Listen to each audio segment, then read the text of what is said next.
शंख, डपोर शंख, महाशंख। दो शंखों के बारे में तो आपको हमने वर्णन कर दिया। शंख कैसे चलता है। शंख का काम वास्तविकता में जितनी उसकी क्षमता है उसके हिसाब से वो नाप तौल के बढ़ता है। डपोर शंख क्या करता है, उसको काल्पनिक मल्टीप्लाई कर देता है कई गुना, लेकिन ये काम व्यक्तिगत स्तर में होता है। तो डपोर शंखी जो रहते हैं वो कल्पना में कई बार चीज़ों को मल्टीप्लाई करके आगे बढ़ा देते हैं और नतीजा टाएं टाएं फिक्स हो जाता, कुछ नहीं होता वो, क्योंकि वो हकीकत को नहीं देखते। झल्ला उड़ान आगे बढ़ गए तो वो हो गए डपोर शंखी। अब महाशंख क्या होता है? ये महाशंख बड़ी बड़ी जातियों व्यवस्थाओं को निगल जाती है, जैसे एक मगर निकल जाता है किसी छोटे मछली को, आ किया चला गया पेट में। तो महाशंखी जो लोग होते हैं वो बड़ी बड़ी विवेचनाएं पूरी एक कौम, एक राष्ट्र के सामने प्रस्तुत करते हैं कि मैं ऐसा कर दूंगा, मैं वैसा कर दूंगा, तुम्हारे बाप ये थे, हमारे पूर्वज ये थे, आधी पृथ्वी में मेरा राज्य था और ऐसा था और वैसा था। और भैया अगर उनसे कहो तो अपने इलाके में पानी की सप्लाई तक नहीं दे सकते वो लोग।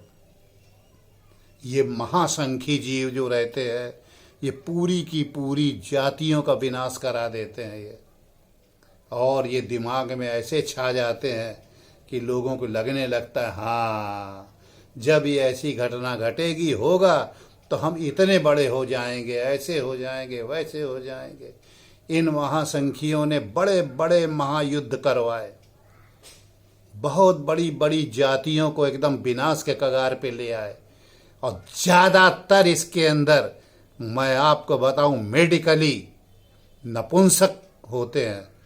नपुंसक मतलब इस मामले में कि न तो उनके घर की व्यवस्था होती है, न उन्होंने कभी परिवार को चलाया होता है, लेकिन एक राष्ट्र के स्तर पे जब ये लोग पहुंच जाते हैं नपुंसक लोग, तो ये महाशंख में बदल जाते हैं। ये अपनी नपुंसकता के ऊपर एक कवर डालते हैं महाशंख का, एक ऐसा अमला पहनाते हैं लोगों को ले जा करके कि लोगों को लगे कि हाँ ये दुनिया में बहुत कुछ करने के लिए आए हैं। करते कुछ नहीं है, जो कुछ है उसको 10-15 टुकड़े में भंगार में कन्वर्ट कर देते हैं।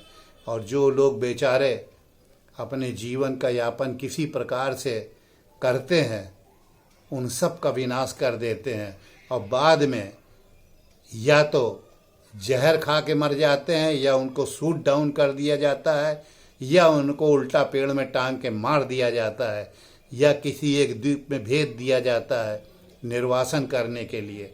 लेकिन महाशंख बहुत खतरनाक होता है। प्रत्येक व्यक्ति को ये चाहिए कि ऐसे महाशंखी जीवों के ऊपर हर समय निगाह रखे, इनके विचारों से प्रेरित होने के पहले अपने को तौल के देखे। लेकिन ये महाशंख जीव जो है, महाशंख क्यों बने? क्या आपने कभी ऐसा सोचा?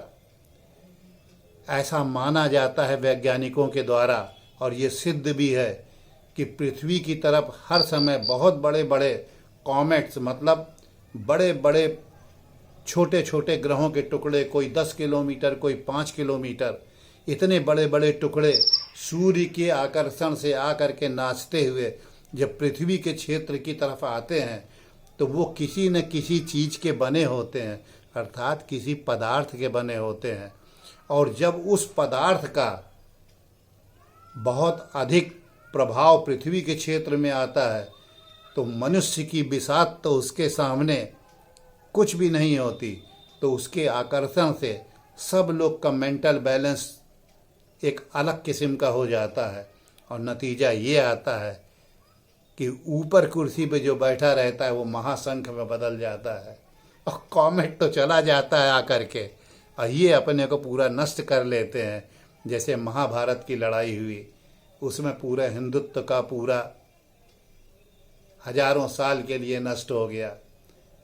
इसी प्रकार से महासंख जीव उसी समय पैदा होते हैं जब इस प्रकार से कॉमेट पृथ्वी की तरफ आता है और वो अपना प्रभाव सबके ऊपर डालता है, और उसका नतीजा ये होता है कि एक जाति का, प्रजाति का विनाश हो जाता है।